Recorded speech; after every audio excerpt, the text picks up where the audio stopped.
ARY news کی بندش، PFUJ کا ملک گیر احتجاجی تحریک شروع کرنے کا فیصلہ۔ آئیں اس کی تفصیلات جانتے ہیں۔ السلام علیکم، welcome back to my channel inside information. ARY news کی بندش کے خاتمے کے لیے PFUJ نے ملک گیر احتجاجی تحریک شروع کرنے کا فیصلہ کر لیا ہے۔ تفصیلات کے مطابق ARY نیوز کی بندش کے خاتمے اور صحافیوں کے معاشی قتل روکنے کے لیے PFUJ نے ملک بھر میں احتجاجی تحریک شروع کرنے کا فیصلہ کیا ہے۔ صدر PFUJ افضل بٹ نے کہا کہ 23 اگست کو ملک گیر یوم سیاہ منایا جائے گا اور ملک بھر کے پریس کلبز پر سیاہ پرچم لہرائے جائیں گے۔ افضل بٹ کا کہنا تھا کہ ملک بھر میں مظاہرے بھی کیے جائیں گے۔ چیئرمین پیمرا کہتے ہیں کہ ARY نیوز کو ہم نے بند نہیں کیا ہے۔ کیبل آپریٹرز 24 اگست کو عدالت میں موجود ہوں گے۔ دیکھتے ہیں عدالت میں پیمرا کیبل آپریٹرز کو چینل کھولنے کا کہتا ہے یا نہیں۔ انہوں نے کہا کہ 24 اگست کے بعد یکجہتی مارچ لے کر ARY کراچی کے دفتر جائیں گے۔ ایک رات گزارنے کے بعد پھر ہم سندھ کی جانب نکلیں گے۔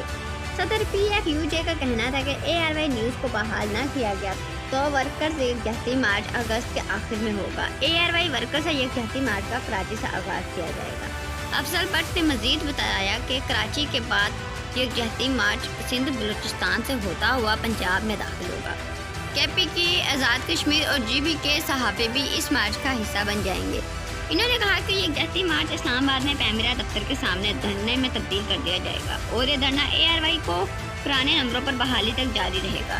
اس سے پہلے عمران خان نے ARY کی بندش اور شہباز گل کی حمایت میں ریلی بھی نکالی تھی، جو 0 پوائنٹ سے شروع ہوئی اور شاہ فیصل سے ہوتے ہوئے F9 پارک پہنچی، اور F9 پارک میں عمران خان نے ریلی سے خطاب کیا، جس میں انہوں نے اسلام آباد IG، DIG اور سیشن کورٹ کے جج کو کہا کہ آپ سب پر ہم کیس کر دیں گے، جس کی وجہ سے پیمرا نے عمران خان کے لائیو تقریر پر بھی بین لگا دیا۔ یہاں ریکارڈ کر کے دیکھی جا سکتی ہے مگر لائیو نہیں دیکھ سکتے۔ ویڈیو پسند آئے تو پلیز لائک کیجیے گا، اور اگر آپ نے ہمارا چینل سبسکرائب نہیں کیا تو پلیز سبسکرائب